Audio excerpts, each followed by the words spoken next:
ஜோகுட்டி மாமா என்ன சோகமா இருக்கா? ஒன்றும் இல்லை மாமா. என்னன்னு சொல்லலாம். என்ன சொல்கிறதா?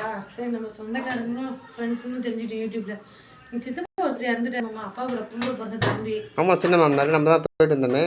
ஆமாம் மாமா, நல்லா இருந்தார். ஆக்டிவாக இப்போ கடைக்கு போவாங்க தினமும். அயன் பண்ணுற நம்ம அயன் பண்ணுற வேலை தான் செஞ்சுட்டு இருந்தார் மாமா. அவருக்கு ஏற்கனவே கொஞ்சம் உடம்பு சரியில்லைனா நடுவில் இப்போ நல்லா இருந்தார். காலையில் உடம்பு சரியில்லைன்னு சொல்லிட்டு ஒரு கிளாஸ் வந்து பால் ஆற்றி கொடுக்க சொல்லியிருக்காங்க, குடிச்சிருக்காரு. யார் கொடுத்தது? எங்கள் பெரியத்தையா?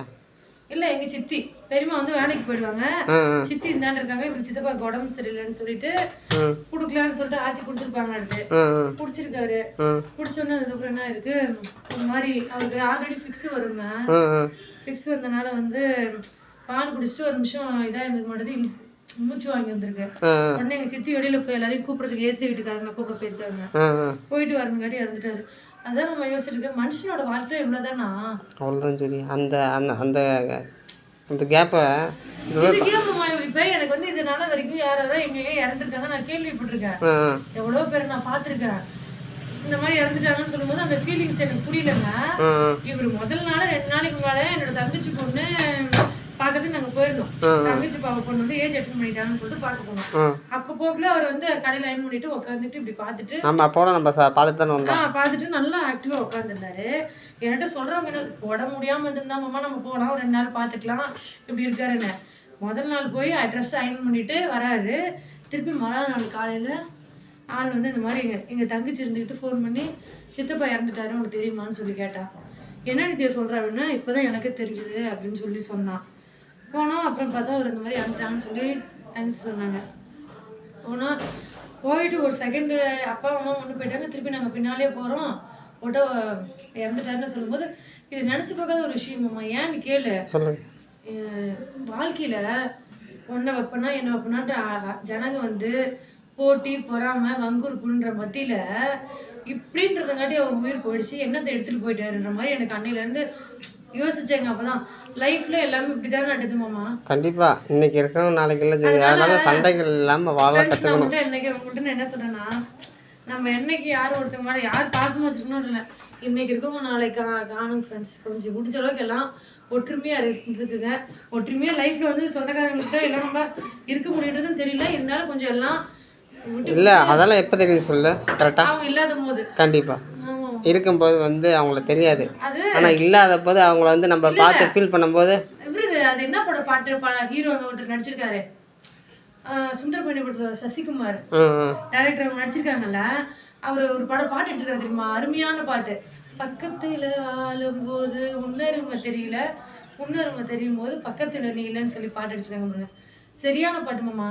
ஹஸ்பண்ட் ஒய்ஃபா இருந்தாலும் சரி, யாரா இருந்தாலும் சரி, அக்கா தங்கச்சி அண்ணன் தம்பி இதெல்லாம் என்னன்னா பக்கத்துல இருக்கும்போது அதுலயே இன்னொன்னுங்க, அவங்களன்றது குறைய சொல்றது இல்ல, பக்கத்துல இருக்கும்போது ஒருத்தருக்கு ஒருத்தர் ப்ராப்ளத்தையே சந்திச்சுக்கிறாங்க. இப்படி ஒரு நல்லா இருந்தவர் காலையில எங்க பெரியம்மா வந்து வேலைக்கு வந்திருக்காங்க. அவங்க தலைவாசல்ல வேலைக்கு வந்திருக்காங்க. ஒய்ஃப் அவங்க சொல்லிட்டு அழுகுறாங்க, வேலைக்கு நான் போயிட்டு வந்துடுறேன்னு தானே சொன்னேன்.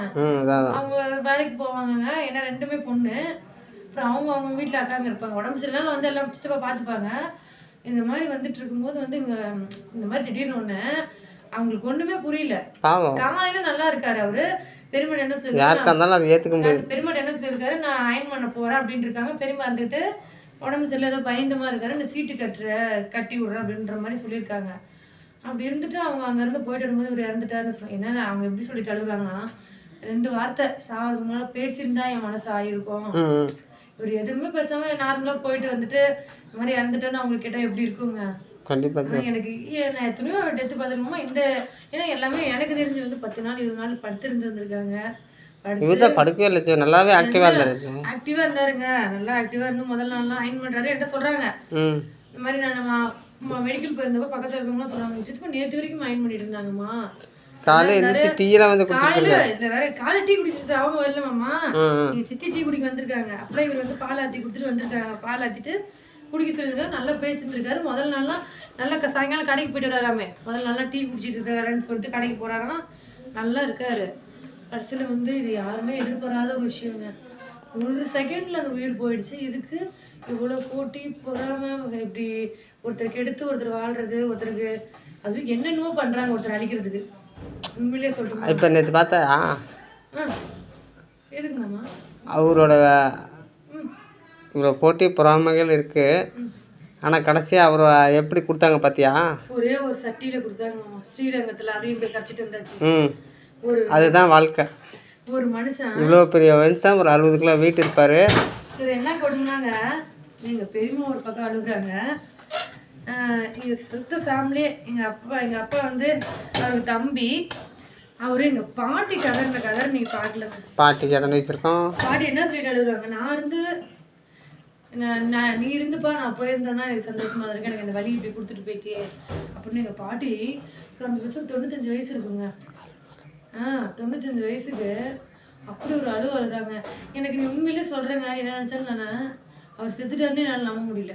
ஏன்னு கேளு, நல்லா இருந்தவர் திடீர்னு வந்து செத்துட்டாருன்னு சொன்னா நமக்கு எப்படிங்க ஏற்றுக்க முடியும்? யாருமே ஏற்றுக்க முடியாது. காலையில சொல்றாங்க, உட்காந்துருக்காரு, பேசிட்டு இருக்காரு, எங்க பெரியமாவை போயிட்டு வந்துடுறேன், நான் பார்த்து போயிட்டு